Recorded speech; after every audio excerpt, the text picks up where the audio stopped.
Farmagada Fergus, Roger Corragus Corler Filet, it's one of my piece of filet.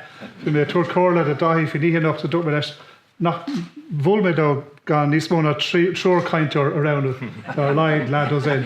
We should have torn a piece of Corler, hope we don't know. Not gone mish around it. There's really should never heard this impression. So that's actually Corler hurt, not Lockendini, no, not Lockendini, Corler. Well, according to Nia Jovna, nay, a hosig glushert na gailge a gundi caldara. Fi fish na gailge a goni sa condisha. Fish a wanish na gailge laura stoke a cahoira. Tan fish shin fospio sa condi an jov. Maar dier as an air honig ochtnienre, shacht na jaskol agus gaichlaste oan. Is fedlo me jaru, gurtri alish agus over crua o rini jonacha bunnig na skolinisha. Is slat toast mahe freshen comortas glorn ale, garamulacht na Hebra Yoni at Arbon and Shos a Honday, Akahar Nasnari August na Solan. Is lairway freshen Lanunachas na Hebra and Erichin Dushni ve Bute Eggen Gaunter sa comortas. Le Durna Bug de Vlente, the Breshagus 5 million euro Bute, comortas glorn ale, the Dini at Tivhir than Plancha Nucht. Is fedle me yaravu guche fear yacker douche vuchend sa comortas, ach ta dis jackrafos the douchni kene a vuchend blin igi kele. Boalum trace to lish an irrich dini a vi play le drechte agus le jara and flancha. Ta nart dini trace over na gapali an of le blin news lesh a plan a chur dawle kele. Dan plan ulvinach agus doulanach. Ach ma ta sé doulanach ta sé reiliach. Tá sé in toaster agus tá sé braham gúil sé in déinte.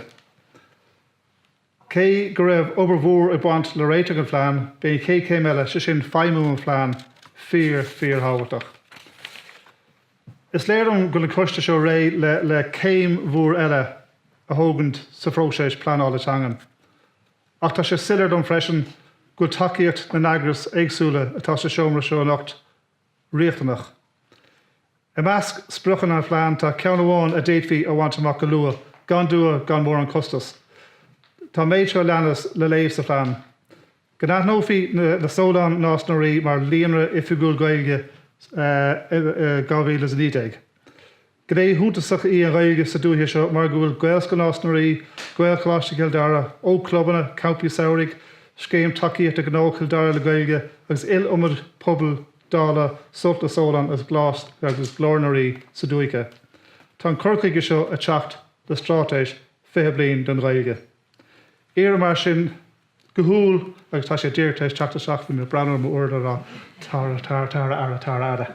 Ach Sarah Hoidir seach lag siobháin anna bhéimar seo go seo frásalí hia, líonra, stádas lína, ní féidir seo rá minic leir anocht agus sna léhananta roing. So éar marta ara an stádas ifigu seo bhrána an geantar seo. No play jarafach a hosnú go manfií amach taobh siad a garad taobh siad a tréis a réisú de garad. Tá stádas ifigúil an stáit mar líonar gailge mar bhunclach agus mar orsa teamána an phlean seo. Ghrim an stádas ifigúil seo credum go mé fiú spruchan eile an phlean in déinte ach go háir an ceann amháin le lína gaiintirí gailge sé sin go mé ordú Cuid5 a lína gaiintirí gailge seachtainú le gailge fin bhliain 53. Ní dána go se fírá go grthóg brona ahandis mar lína gailge násnarí na Seoladh fasacht a measc bailte eile. Tá bé Cuid5 siúráilte mar éirt go mara, nach bhfuil aon baile nach ceantar eile ag leibh pleanála an choiste seo. Tá násnarí na Seoladh cócaideán a leid le bailte eile atá an stáda seo le brona ortha.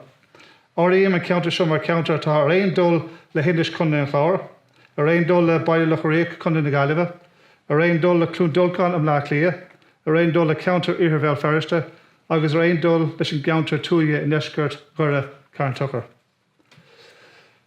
Go generálta de scéalta bhain faoin gailge nó don gailge, bíonn pobl orbathe gailge á leor gagin go leanúnach a aimóí mar eisiomlóir de grúpaí eile ar fud na tíre.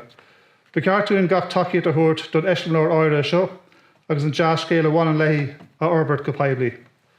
Seachas ar manacht a dhearafach ach neódrach a thuairt bích sé le rá sna glúinteach roing gur tugad an takeíocht chuí don dream chuí ag an am chuí.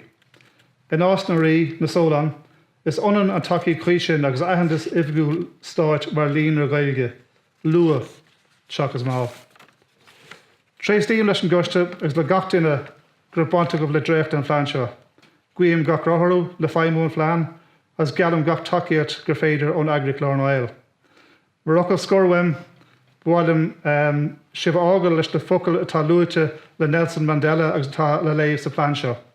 Má leabharann tú le fearr in danga higann sé, má leabharann tú le fearr i danga a higann sé taonn sé sa cheannair. Má leabharann tú leis ina hanga féin taonn sé sa chriar. Gur míle maith.